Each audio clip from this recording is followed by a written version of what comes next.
Love is strange. Sometimes it finds you at the office. Sometimes it finds you over a cup of coffee. Sometimes it finds you with a bomb strapped to your heart and an evil maniac forcing you to perform in a fucked up romantic comedy. This is that third kind of love. Hey everybody, it's Elliot from My First Dungeon here to tell you that Rom-Com Drama Bomb is now live on Kickstarter. So go back it at bit.ly/romcomdramabomb. Rom-Com Drama Bomb is an asymmetric, GM-less game of meet cutes and mayhem. It's super fun. I promise you're gonna love it. That's bit.ly/romcomdramabomb. Go, back the game, help make it a reality. Thanks.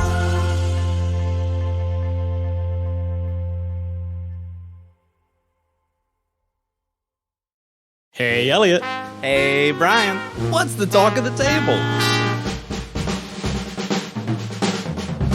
Today we're joined by two incredible designers for Zine Month who are creating a couple original games I want to tell you about. The first is B. Marsollier with 100% Modern Ghosts, and then Earl joins us to talk about the Field Agent Handbooks. Today, we are sitting down with B. Marsollier to talk about her new game, 100% Modern Ghosts. B, welcome to the table. How are you? Good, I'm great. Thanks for having me. Thanks for coming on. So much for being here. So 100% Modern Ghosts, can you give us the elevator pitch to start? Yes, I can. So, this zine is a humorous horror journaling zine, and it's about this organization called the Bureau of Occult Observation. And they endeavor to document and collect evidence of 100% modern ghosts. So in the universe of the zine, each ghost is submitted to the Bureau by their researchers for vetting and approval and further testing. And I kind of cast readers in the role of Bureau members and ask them to document their own experiences with these 100% modern ghosts.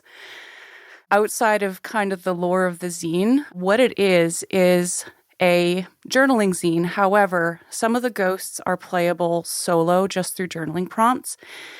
And some of them ask you to follow some instructions, play a game, and document your outcomes. So, some of them are solo and some of them are playable for anywhere from like 2 to 5, but you could probably squeeze even more in if you're feeling wild. Spooky. Every time you say the name, I just get a little smile on my face. So just keep saying 100% Modern Ghosts, and it's going to make more and more people back this game.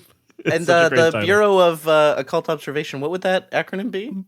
Thank you so much for asking that, Elliot. The acronym is BOO. Oh, wow! Boo! Who would have thought? Not me. So, is this your first game? It is. Yeah, this is my first game, my first zine, and my first time making a Twitter account and promoting myself. So this is a big old, debut. Welcome to the circus. Oh, man, you're really jumping in. I am curious. This is a question that we're asking everybody on this, and it might throw you for a curve, throw you for a loop. Obviously, people might know you from Planet Arcana, in which you've done a lot of things that I would say are akin to game design, and you guys have done original systems and things like that. And then with this game, I'm curious if you could sort of try to define your design ethos. Yeah, definitely. I think the foremost thing that I'm trying to do is to mythologize the mundane. And that's, I think, something that is present in every single one of the ghosts. But it's also, it has elements of LARP to it. Like a lot of these ask that you really buy in to believing that these ghosts are real. And that's kind of where the humor comes in as well, because I do want to make this a safe thing to experience while also getting as scary as you want to with these ghosts. I love the terminology of mythologizing the mundane. That really gets at the crux of what I'm excited about this game. Yeah, well, me too. And it's also something I get excited about in other games. I don't think that I've ever seen a game that just sets out to do that. They probably exist, but a lot of the games that I love have that element in it. So, Jay Stroutman's Contact, the mundane aspect of that is just making a playlist. So that was one of my inspirations. Actually, I just picked up Project Echo recently, and I think there's an element of it to everybody's got these planners around. And they're completely mundane items, and you're going to turn it into something really frightening. And I think ultimately the number one goal I hope to accomplish is to make you feel like you're at a slumber party and you're 10 years old and somebody is like, let's play light as a feather, stiff as a board. Let's crack out the Ouija board. Yeah. Can I tell you, I was always the kid who was terrified of those experiences as a kid. Like people would go to do it, and I'd be like, "Yeah, but what if we did something else? Like, what if we watched a movie or something?" So I remember when I was a kid, my mom was religious, but wasn't like crazy religious. And at a certain point, I mentioned being like interested in tarot cards. Like I just thought they were cool items. And I was like, what is this? And she got incredibly serious and looked at me like dead in the eye. I was like, if you want to invite the devil into your house, you will not use tarot cards. And it was like wildly out of character. Wildly out of character. Oh my God. That's, and so I have some relatives like that too. It was like that Ouija boards. I was like, I can't touch them. My mama said no. I've had some scary experiences with Ouija boards. I honestly don't touch them anymore. Oh, so this is inspired by a couple other games you just mentioned. What else is this game inspired by? Some real life experiences? Yeah, I think when I was sort of setting out to like define which ghosts were going to be in these volumes. Oh, that's something I haven't mentioned yet, is that this was planned to be one volume. Scope creep happened. Now it will be 2 volumes that I will be releasing at the same time, but each will stand alone. You don't need to get both. In any case, so when I was thinking about, how far back this interest goes, I landed on the time in grade 5 when a couple of my friends and I like accidentally started this very in-depth R.L. Stein LARP. Oh man. Go on. We were reading Cry of the Cat, which is about this undead evil cat with 9 lives. And if it scratches you, it possesses you. And you start to like act up like a cat. And one night we were having a slumber party, and my friend was like, we were all reading this book and obsessed with it. And my friend was like, you guys, the other day I was walking home from school and this cat came out and scratched me. And I'm starting to feel funny. And it looked just like the cat from the book. And my other friend was like, oh my God, that happened to me too. And so, of course, I'm like, same, right? 100%. And like our buy-in was complete. And for the next several months, and in fact, until I moved away from that town, we would take it in turns to get possessed in class by this cat. And the other two's job was to kind of like get the person who was possessed to a safe place and be like, fight it, B. Come on, don't let it take over. And we'd be like scratching and hissing. And like we certainly got into a bit of trouble. I don't recommend going this deep into the buy-in, but none of us ever admitted that we were fooling around. Maybe it actually happened to them. Who knows? Well, the first one, it definitely actually happened to. The rest of you were just posers. Yeah, exactly. That's incredible. And reminds me of something when I was a kid that I had forgotten about until you said that, where when I was like 5 to 8 years old, or like 5 to 10, me and my best friend at the time had and I never thought to describe it as like a LARP with a lot of buy-in, but we had that, where there was this mythological figure that we called Scary Guy, and we would go around my house or his house, and we would like touch picture frames and be like, that was turned this way 10 minutes ago. It must have been Scary Guy. And like for years, this was an activity we did where it was like Scary Guy was always just turning shit 10 degrees in your house. Scary. That was his. Yeah, that was his whole thing. I love Insidious, that. really. That makes me so happy that you had something like that too. Yeah. I had forgotten until you just described this experience, and I was like, yep. Oh my God. I'm hoping to hear about a lot of other people's experiences like that. That's another thing I'm interested in too, is just hopefully people tell me about the modern ghosts that they discover, because the Bureau hasn't found them all, so... No. We got to find 100% of the modern We have to ghosts. find 100% of them. We got to completionist this thing. So, 2 zines. You're funding both this zine month. Yes, exactly. Both are going to be 24 pages, and both are going to contain 3 ghosts. So among the 3, there's going to be at least 1 ghost that you engage with solo through journaling, and then at least 1 ghost that's multiplayer. And I do have some ghost examples. Ooh, please. And Honestly, maybe you can tell hit me us. which one you want to hear about. Okay, so I have a little spiel prepared for the party ghost, the muse ghost, and the shadow ghosts. I like Muse Ghost. Cool. Yeah, I'm done for Muse Ghost. So Muse Ghost, that's the one that was actually inspired by Contact and also inspired by just my habit of putting on like curated playlists whenever I need to make something. So whether I'm illustrating or writing, it's super helpful with writing. I'm like, oh, I need this scene to be so sad. So I'm getting my Debussy out, right? Like, and then the idea of like, what if we mess with that and we randomize it as much as possible? And we allow the Muse Ghost to influence the piece of art that we make. So this game asks you to, with a bunch of different artists doing all kinds of different arts, maybe some people are drawing, maybe some people are writing, you each contribute to a playlist that's like randomly compiled. So you're not going to be familiar with all the music on it. And every time the song changes, you change something about the piece you're making. And then at a preset interval, you get up and you sit down and you start working on somebody else's piece. And by doing this, you invite the Muse Ghost in through the randomization. And at the end of it, you kind of interpret the piece and go like, what was Muse Ghost trying to say? That's fun. Oh, it's very fun. Yeah. I love so many ghosts. I think the other one, I do want to talk about Party Ghost because it's so fun. Hit us. So this one is inspired by like murder mysteries in general and Clue in particular, because I wanted to have this game where you can make big, campy villain speeches in front of your friends. And the idea is that you host a party, everyone understands that someone at the party is going to get murdered, and other people at the party are going to be the murderers. And through various rounds of like voting, negotiating, denying culpability, or making accusations, the murder victim will either discover who their murderers were or accuse an innocent.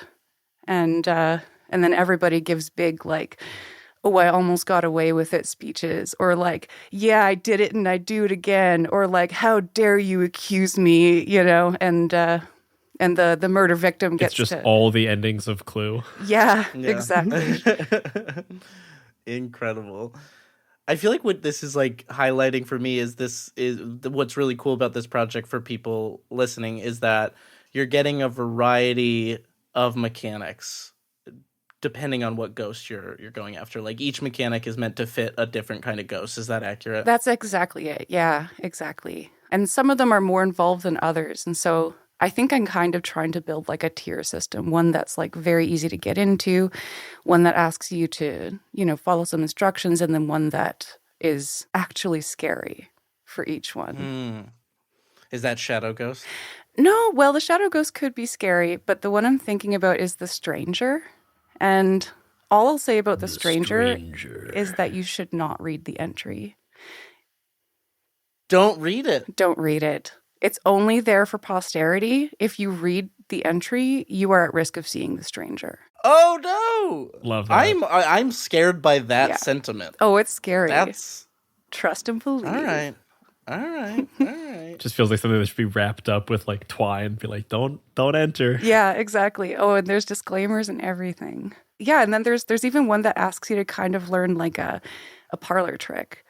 You like relight a candle using the vapor. It's kind of tricky. I'm going to try to illustrate it to demonstrate it. I have seen that before. Yeah, I've never done it, but I've seen that you can. Yeah, do that. it's deceptively Is easy. that the thing where you like pull it off and you kind of like do that? You have to blow the candle out, and as the smoke rises, you hold a lit flame into the trail of smoke, and it jumps from the smoke back to the wick and relights the candle like magic. Oh, interesting. That's fun. You didn't know about that, Brian? No, I Magician didn't know about Brian? that. I know. You'd think I would. You'd think.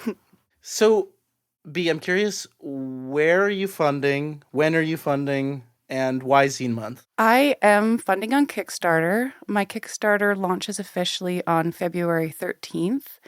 And Zine Month, safety in numbers? There's something comforting about doing something with a whole bunch of other people and, mutual support and inspiration. And then, people to commiserate with along the way because, boy, Jay released a couple of zines last year, and they were like, you don't know. You have no idea what this is going to do to you. And I was like, yeah, I know. I saw you go through it. And then I did it, and oh, baby. Like, it's fun, but every time I think I've got control of something, I have like 5 other things that I realize I've lost the thread of. But Yeah. that was January. That's why it's good to have friends who've done it. Yeah, exactly. Yeah, and now that I'm entering February, I'm a pro. I'm great. No problem. This is also just like a great month. It's like restaurant week in New York, where it's the time of year when people are like really excited to try new things. Yeah, what's up with February? Yeah, Brian used the phrase buffet of new games earlier, which I liked a lot. New games. Yeah, it's the time of year when you want to like get the sampler platter and like try something new. Whereas like a lot of the other times of the year you want to play, you want something familiar, but when there's all of a sudden a huge buffet laid out in front of you, you're like, yeah, sure, I'll try that thing that's a little spicier than I usually eat. That thing that's a little creamier than I usually eat. Ooh, what's that weird soup over there? It's gazpacho. Yeah, 100% Modern Ghost is the weird soup. I was gonna say, are you the creamier, the spicier, or the weird soup? For sure. On the soup. Oh, that's very good. Do you have anything planned from throughout the Kickstarter? Like are you doing any events? Can people get a demo at some point? Are you doing like a podcast episode? Anything like that people could be on the lookout for? I'm trying to keep things pretty, what's the word I'm looking for that won't make me sound lazy? Constrained? No, that's efficient. Efficient. Yeah, efficient and, within my grasp to accomplish. So I do plan on putting out like a couple of spreads so that people can get the idea of like the lore of the thing, like how I'm presenting them through the bureau, and then also like a sample game so that there's an idea of how you could engage in this with your friends. I'm also going to be posting like a few sample journaling prompts along with some of the artwork. I'll be illustrating this. Aside from that, I'm just going to cross my fingers, have a shot of rye, and deny. And then for people who want to back the game, what are the different reward tiers? Like what can people get if they back this game? So I've got a couple tiers for just like the digital copy. You can get volume 1 by itself or volume 2 by itself, or you can get the bundle. And then I'm going to be making physical versions of the zines as well in the same kind of format. You can get number 1, number 2, or both together. Do you have a team working with you, or is this kind of your run solo? I think on paper it appears that I'm writing solo, but, there's going to be a pretty beefy acknowledgements and thank you page at the back.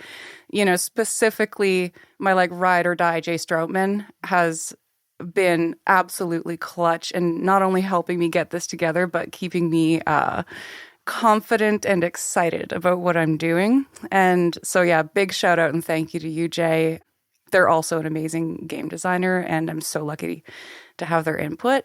And I've sent off an advance copy to a handful of people as well. And so I do have a lot of support. I'm very lucky, but I think on paper it's a B. Marsollier production. This being your first game, what did you find like throughout the process of making it and like getting ready to start up this Kickstarter? Have there been any like big lessons that you've learned or things that were harder than you thought, easier than you thought? Like what have you learned over the past 2 or 3 months? Oh, how many accounts I need to sign up for. That's like the practical thing where I was like, okay, I need a Kickstarter, an itch. And then, I think at this point I've generated like 18 accounts on different things. This is like also kind of partly due to the fact that I wasn't really active on social media before. That's been my biggest challenge because, social media to me is kind of a modern ghost. I really enjoy engaging with it as a voyeur, but there is kind of like a psychic toll to being like, this is a thing, it's mine, it represents me, and I'm presenting it as me. Please love me. Please love me. Please like me. Please say nice things. Exactly. Yeah. So it's like the horror of being perceived, but that also is accompanied with a lot of excitement. And yeah, I'm excited to push myself in this way. good to have you on social media. Thank you.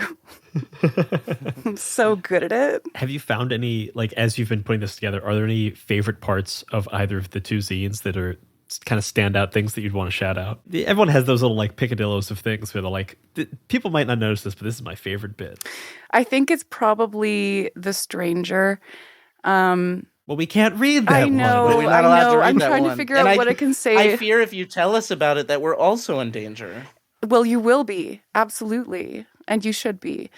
There's a lot of secret autobiographical details in this. So I think I'm most attached to those things that are like directly connected to something that I experienced. So actually, The Bodyguard is a really good example. And a quick summary of that is just you invite a common bedroom ghost into your teddy bear and it guards you in your sleep. That's something I did when I was a kid because I was so scared of everything in my bedroom. And, had a hard time sleeping some nights. I had my back like completely pressed up against the wall because I was convinced that I needed to have like all corners covered. And like, I just had enough one day. So I did this thing with my teddy bear and I was like, listen, inhabit my teddy bear and you can do all the scaring you want in the opposite directions. You're going to scare all the other ghosts and I'm going to feel safe. And it worked. Like 100% that modern ghost was effective. And, so those little pieces of my actual coping mechanisms and semi-autobiographical details, that's the stuff that I'm most attached to. That just reminded me that the present day Brian, current Brian, Abby and I, my fiance and I have two cats, and they always sleep one at the head of our bed, one at the foot of our bed. And so we always say the one at the foot is doing foot protects and the one at the head is doing head protects. And so we're covered on all sides.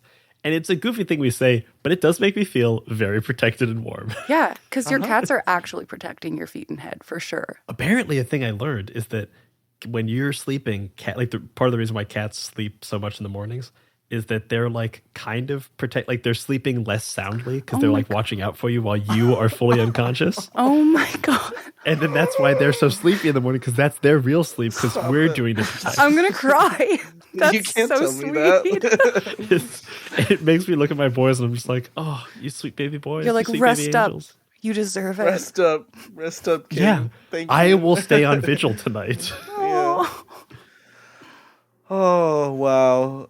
Those were just two real big heartwarming things. Sorry, I'm just kind of melting a little bit now. I also was scared. I was also scared of my own bedroom as a kid. I used to do my bed was in the corner and I used to shove myself as far as possible into that corner so that I could, and I used to do this thing where I would cocoon my blanket over my head so just my face was showing because I thought if the top of my head was covered, that was safer as well. That's a classic move. I did that too. Wow. That's so wild. It's because your head was safer that way. My head was safer. They can't see you through the blanket. Demonstrably. Yeah.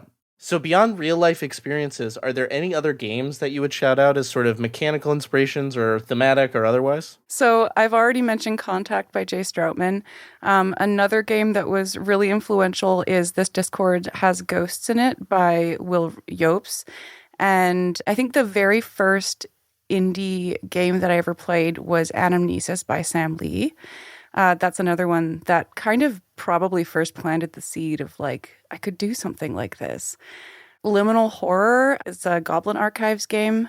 And and Liminal Horror, yeah, those are the ones. That's a good list. Good list. Love Sam, love Will. Love Sam, love I'm honestly Will. just mad at Will because every time I look in a book that I like, There they are. I'm just like, There they God. are. There they Stop are. I know you are finishing up this game. It's still to be kickstarted. There's still a lot to do. There's still to be kickstarted and delivered and all that stuff. But knowing Elliot and knowing other game designers that we've talked to, my guess is you've already kind of scratched the game designer itch. And I'm curious if there is a next game already formulating in your head, despite you still having a lot of work to do on this game. Yes. Yeah, 100% called out. Volume 3 is probably going to be the next thing. Hell yeah. And like, the thing about this format is that I can, someday I might do a volume that's just one ghost and it's, more exhaustive in terms of the game design and, might be played over several sessions. But I think what's most likely is these snapshot ghosts, because I would love to do it with absolutely every aspect of my life and just feel like I'm always interacting with the occult. It is very fun to have this kind of umbrella of 100% modern ghosts that then can have solo games, multi-person games. You could make it a LARP. You could make it a puzzle. You kind of have set yourself up to do anything you want to underneath this header. Exactly. And still have it kind of feed into that. And I can ask other people to participate and make that part of fundraising goals for future versions. And, they can take on the role of researchers or just themselves. So, ambitiously, like wildest dreams, I'm picturing like an SCP type of situation like that. I forget what it stands for, but it's that creepypasta, pasta, where everybody kind of follows the same kind of formula within this one universe. I'm excited to see it grow into something bigger. I bet it will. It's just like even just as like a designer listening, I'm just like, oh, I would love to play around in this world. There's so many fun things you could do. Scary guy. I'm gonna write the Scary Guy Modern Ghost supplement. Yes. Yeah. Scary guy. Oh baby. just think of what kind of sadistic, satanistic rituals he was trying to do by turning that picture frame and that picture frame 15 degrees anti-clockwise, and we were stopping 50 him degrees clockwise, and we were saving our homes by turning them back. Who knows what rituals would have been completed in your homes, and to have existed in the epicenter of said ritual. Boy, we were lucky. Yeah, brave young souls, all of us. So B, as we wrap this up, thank you so much for coming on the show. We've got one more question that we like to ask everybody, and that is, what do you bring to the table? And this is our way of asking you for a recommendation of something that you think our audience would be interested in. But specifically for this month, since it's Zine Month, I'm curious if there are any other Zine Month projects that you'd like to shout out, that you're looking forward to, or that you think will be incredibly fun. Is it too much of a thing if I say rom-com drama bomb? No, you can say rom-com. No, you can say rom-com drama bomb. I would love to say rom-com drama bomb. That is one that I'm extremely interested in. I love anything involving a villain. So, yeah, very excited for that one. God, I've looked at so many, but I'll be honest, I'm drawing a blank at this very moment. It's fun when you were talking about scope creep earlier, going from one zine to two zines. Elliot has slowly realizing that he does not have scope creep, but I am his scope creep. How so? I just he's like, oh, I've got this great game idea. And I'm like, yeah, this is great. I'm really excited for it. What if we did this too?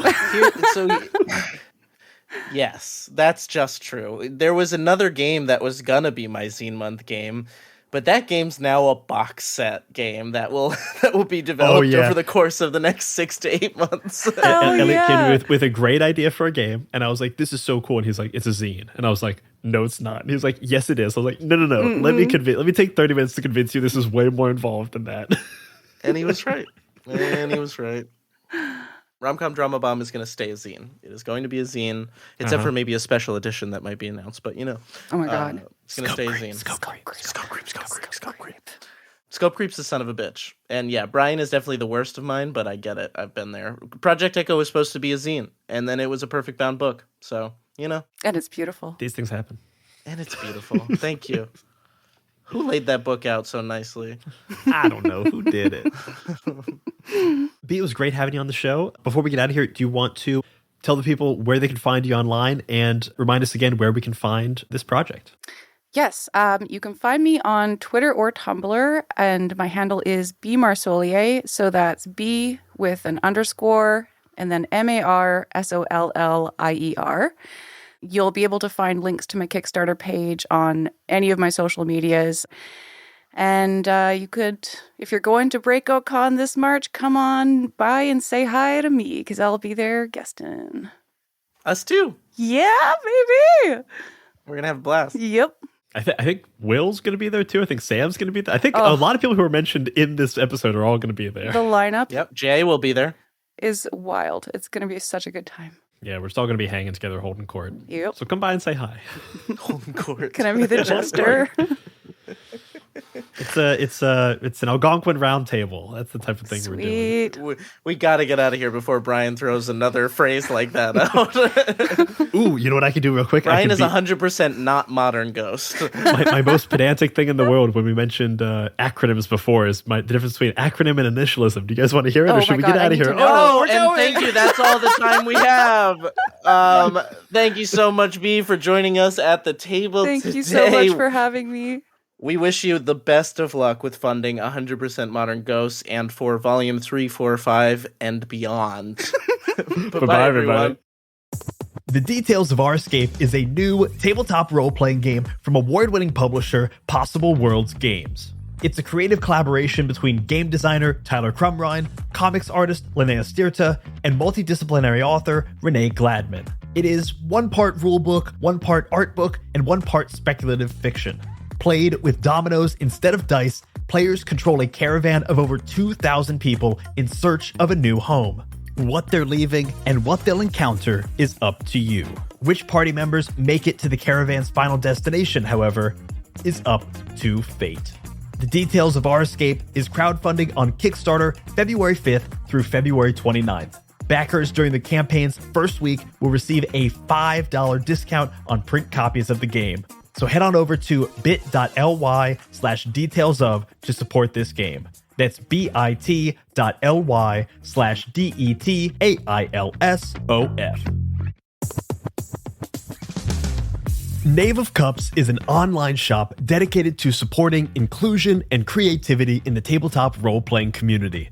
A cross between an indie game store and an oddball gift shop, Knave of Cups carries cards, puzzles, and role-playing and storytelling games from independent artists and creators around the globe.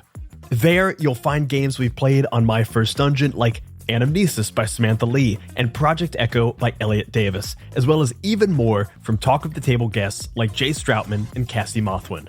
Knave of Cups is exactly the kind of business we love to spotlight because they are doing so much to uplift indie creators that we love. So next time you're looking for a great game from an independent creator, go to knaveofcups.com and use the promo code MyFirstDungeon to get $5 off your next order of $25 or more. That's KNAVEOFCUPS.com.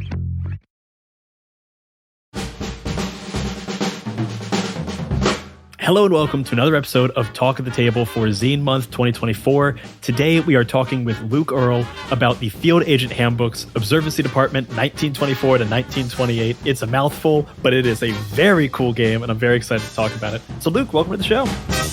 Hello. So, Luke, to start, could you just give us the kind of elevator pitch for the Field Agent Handbooks? Yeah, so, can I? Yes, I can. So you have to go out and about into the world with your extrasensory perception as a pendulum dowsing field agent for the Ethereal Corporation's Observancy Department. So you're looking for suspicious activity to report into your notebook and send back to head office. And it's 4 notebooks. Yes, so there's 4 notebooks, one for each year, not including 1927. So it's about this fictional corporation that has this observancy department with its field agents. And each year they send them out into the world to look for a different thing. So in 1924, they're looking for suspicious animal activity. In 1925, they start to get really suspect about leviathans hiding behind the clouds. In 1926, they're like, actually, I think the plants are really trying to communicate with us. In 1928, they've gone, actually, I reckon there's giants living underground, or were living and now are underground.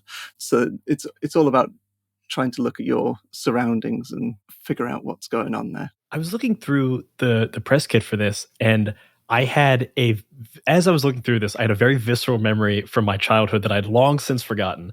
And it was my mom used to get me this like mail-in kit that would like arrive every month or something. And it was like a binder full of like, it was a murder mystery type thing. And it was full of like documents and ephemera. And it was kind of like, an individual module every quarter, every month or something. And this really like struck that nerve in the best way of like being able to grab a new handbook anytime I want and have like a new play experience and a new mystery or a new adventure was very cool.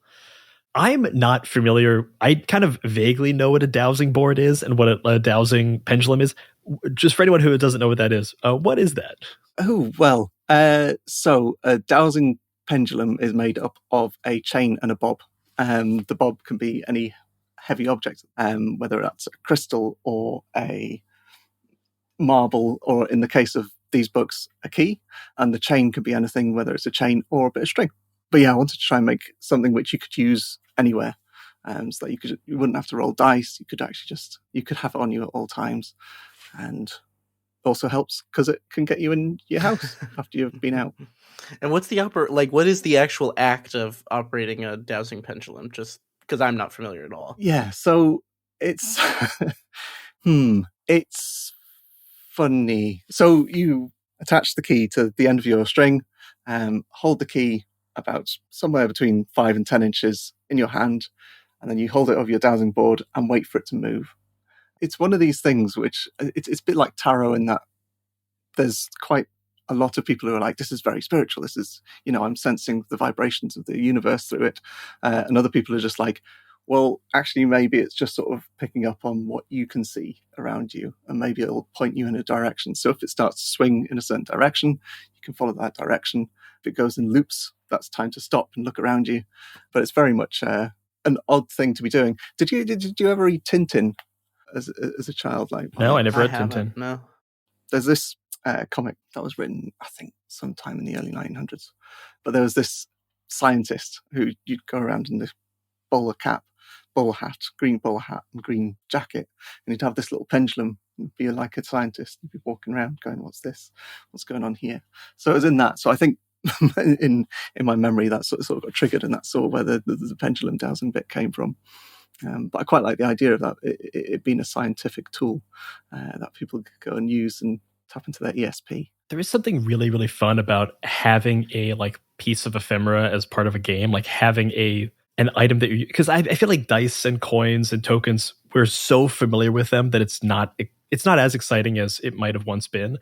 But using a pendulum and a dowsing board and stuff feels very interesting and novel and fun. And then you also still have this kind of magical artifact of a key on a string that's just in your pocket all day. And every time you pull it out, whether or not you're using it for the game, you kind of have that memory of oh, this is for I could put this over a board and see what comes out. It's very cool. It's really tapping into some kind of very childlike thing in me that I'm really loving. Well, that's good. I mean, games are toys, I think, at the end of the day. And I think that having, like you say, ephemera, having something that you can grab hold of and use, I think is quite an important thing and part of the game. I think it's one of the things why people like dice so much. They're just oh, it's this tactile thing that I can talk to the world with. It is nice because it's a thing that I think with dice and with a pendulum, both of them, they kind of feel like things that you can control, but they're also not things that you can control in a way that is very fun, both for storytelling and just for, humanity, I guess. I don't know. I also just love a little weighty knickknack. And I feel the key on a string feels weighty. So Luke, one of the questions we're asking everybody that's coming on for Zine Month, and this is a bit maybe throwing you a curveball, but I was wondering if as you've made games, and is this your first game or have you released other games? No, so I've been going since 2020. 2020. Okay. It's the first time I joined in the Zine Quest. I'm wondering if you could define what your design ethos is from your perspective in games. Ooh. Yeah, we're getting that same reaction from everybody so far. Yes. Design ethos. I think if there's a thread that runs through them, it's probably that pattern matching of going, okay, well, where does the story lie? So where do things build up on? So Delirium was the one that I did in 2020, and that was about laying playing cards down. And it was about building up the story at the table, sort of going through prompts and going, okay, well, this is what's happening next. The next one that came along called Space, again, it's a solo RPG, you're rolling dice, you're trying to build up this story. And I think there's something quite, I don't know, I find that kind of drawing threads together and putting them together and to make it into that story. I think that's probably the common theme that runs through most of my games, is that there's so many different things which you sort of end up building either this concept in your mind or this story. It's a little bit like, what what's the word? Conspiracy theories. So it's like, Sure. And this, I think, very much so, because you are just sort of building this weird tapestry of mental pictures around it. And I'm curious, kind of, what are the so obviously the dowsing rod is the main mechanic. What are people finding within these notebooks, and what are they doing within? Is it all just writing, or like kind of based on the picture, it looks like there might be some different sorts of things within? So the first one, there's a couple of things. So in the front and the back cover, I've tried to make like a bit of a reference page. So for example, the animals one, you've got potential signs of suspicious activity, which could be the animals staring at seemingly innocuous spots, or it's got an overt adherence to governmental laws, that kind of thing. In the back cover, I've got some weather symbols, so you can just note those down quickly as you're writing through the notebook. And then it follows with a front page where you can put your field agent name, and then there's a letter from the department director, Dr. Carmichael, followed by equipment, and which is a key where you can draw around your key, and it sort of explains how you use it. But you draw around it so you know it's definitely yours. Because if you end up with someone else's key, it's just, bedlam. A little bit of orientation tells you how to fill out the notebook, and then one to say how you actually go about your observations, how you use your key, and what you do to look things.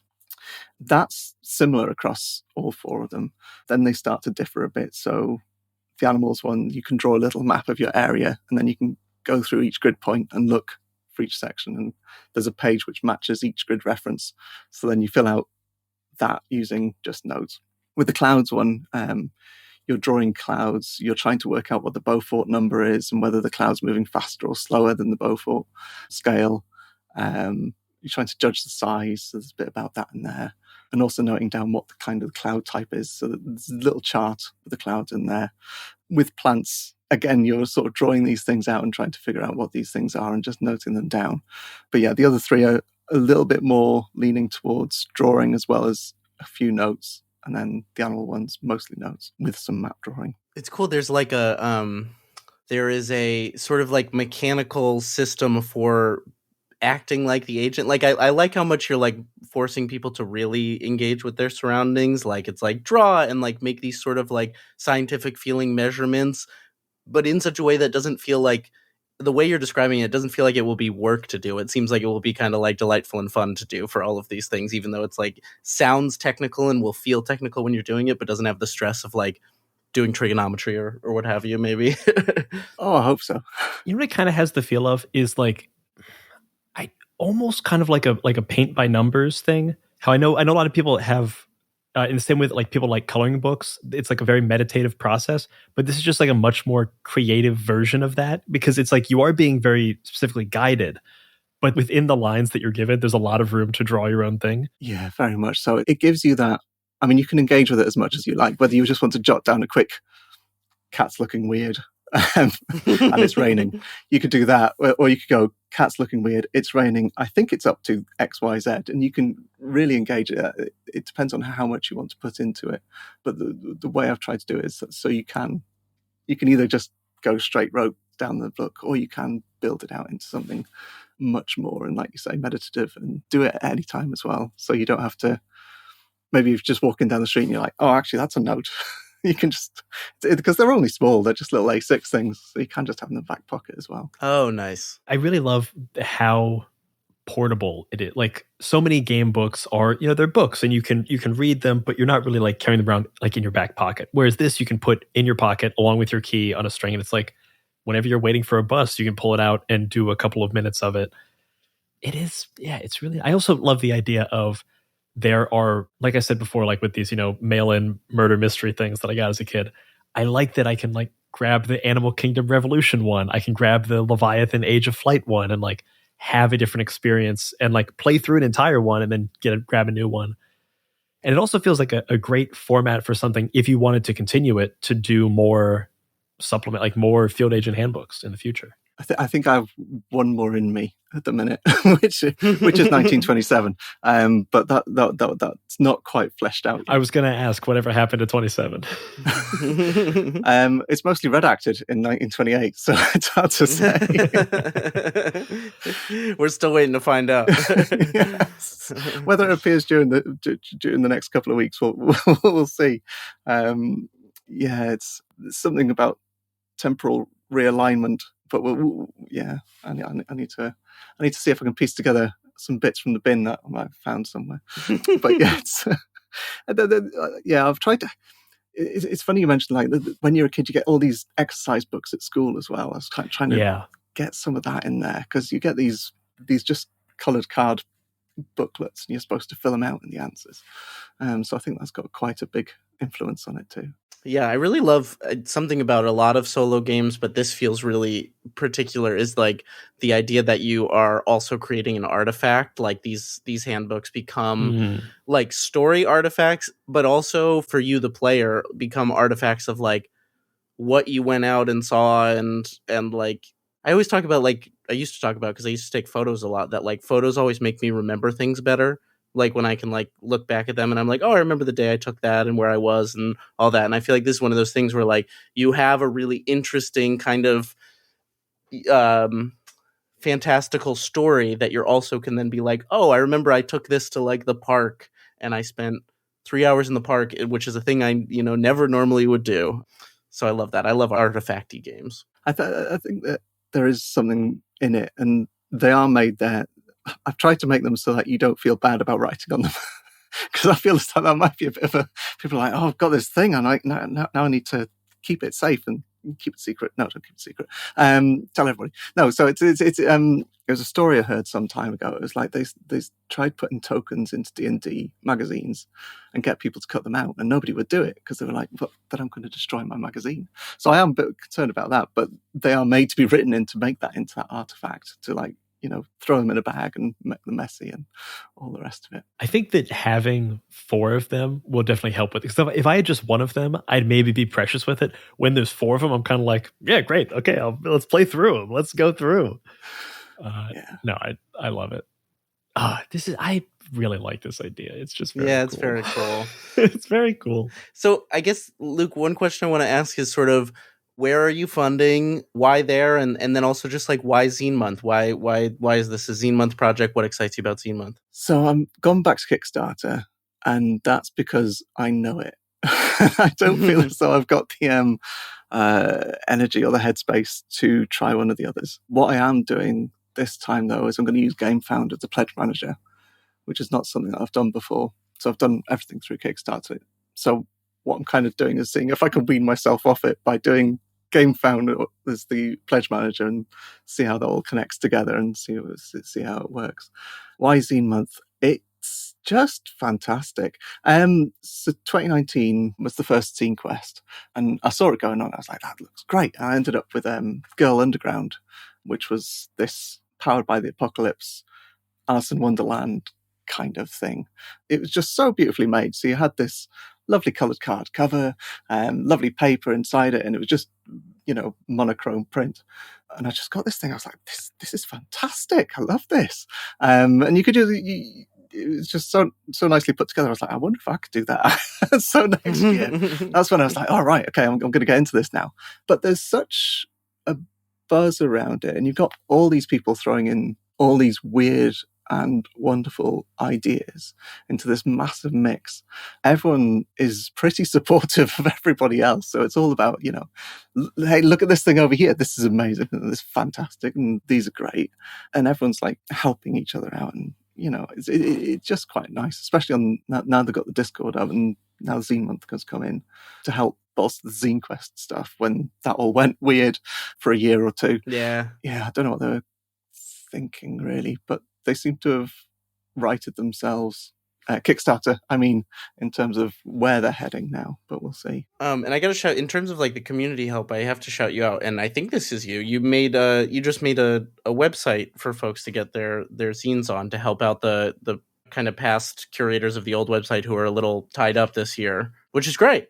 So we'll definitely include a link for people to drop their projects on that. What's the URL of that again? That's zinemonth.spread.name. Very catchy. Yeah. Incredibly catchy. But yeah, I want to shout out and credit you for jumping on that, just kind of out of the goodness of your heart. Yeah, nothing seemed to be happening. And Tony earlier in the month had put on a thing saying they were talking about trying to figure out where it was going and everything, and saying how it was a decentralized thing. I was like, is it truly decentralized? Is it now? Are you waiting for someone to join in? So I was like, I know Google Forms and I know spreadsheets, so I can help there. So I was like, okay, well, I can throw that together. That's all right. I should say I didn't do the moth at the top. That was Alex C on the Discord, and I want to make sure that's clear. And then as far as your goals for this Kickstarter, first off, this launches, I believe, February 6th. Yeah. And how long does it run for? 14 days. I'm still adhering to the old rules, such as they were. So yeah, it's just 14 days. I don't think I can handle longer than 14 days. I mean, you with 14 days, you still get that bit at the start and then dips off in the middle bit.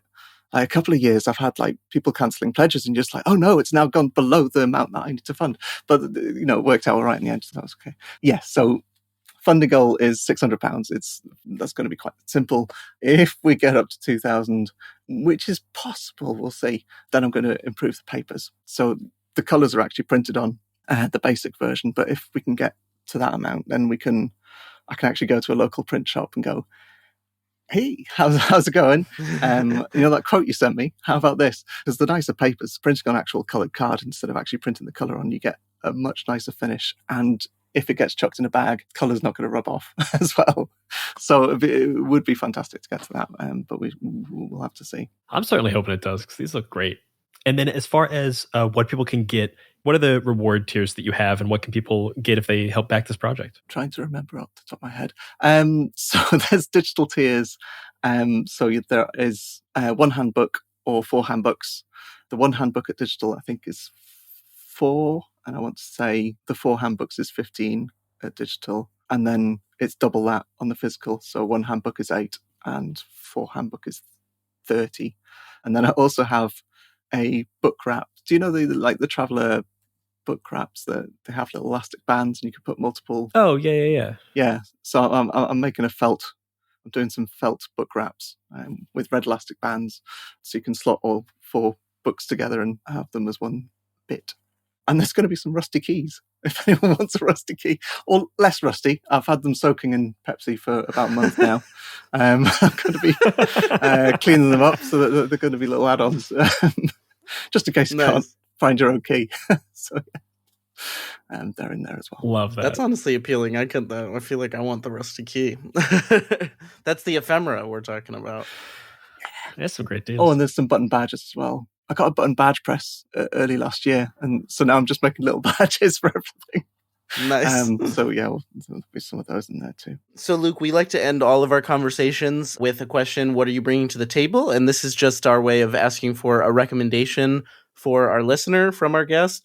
And specifically for Zine Month, we would love it if you could shout out another Zine Month project that you would hope people would check out. Oh, good question. Hang on, I've got a list. Do you mind if I quickly run through? Is that all right? Yeah, you can run through multiple. We'll take multiple. Yeah. Okay. So The Black Wren is an impressionist game with no characters to embody a rural environment. So you're like, what's that about? Do you actually take on the persona of where these birds are flying? So I'm quite looking forward to seeing what that one's about. Hick Tapestry, toilet roll paper game. Tell an epic story depicting epic events crafted from a roll of toilet paper. Love that. Wild. Like, what's not to love there? Radish Quest, a radish-filled TTRPG adventure. It's like these weird kind of, like I was mentioning earlier, there's just so much creativity being chucked in. It's the stuff that you're not seeing at the game store. You're like, ooh, I want to try that weird one. I want to try the super funky one. Give me a little taste of that. Yeah, right? That's what February is for. It's trying the unique vintages. Yeah. Oh, there's 2 more. Hikanoto has been putting a load of stuff onto Twitter for Miru 3. So I've been really enjoying watching those come through. And also, Laurie O'Connell is doing Death Game. Quite looking forward to that one because I'm doing the layout for that. Nice. So nice. We shall see how that turns out. But that's a bit like a battle royale down to one final winner, but that's going to be interesting. I am not surprised at all that the person who made a website for all the games has 5 recommendations for us, and we appreciate that so much. You've been steeped in it. There's so much. There's so much good out there. No, that's perfect. We're going to link those all down in the description, baby. Yeah, they will all be linked. Last but not least, Luke, do you want to let people know where they can find you and where they can find the Field Agent Handbooks? I am Ether Corp Games across all the socials, unless I've missed a social, which is quite possible because there's so many now. And they can get to the actual page by going to ether.click/field agent, and that should take them to the Kickstarter page. Awesome. And that will be linked in the show notes along with all your great recommendations.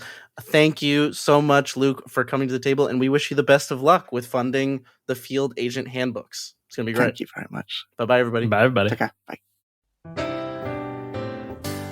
Thank you once again to B and Luke for joining us for this third Zine Month Special episode.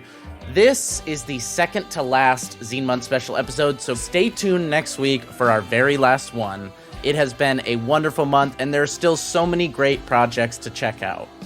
And if you want more gamey content from us, check out the 20-sided newsletter and the Many-Sided Media Discord. Those are both linked below. And that's what the table is talking about. Bye-bye, everybody.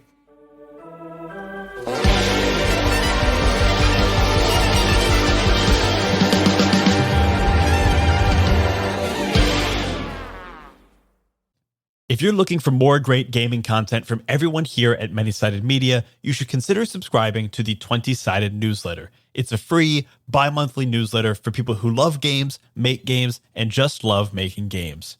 To subscribe, just go to 20sidednewsletter.substack.com or follow the link in the show notes.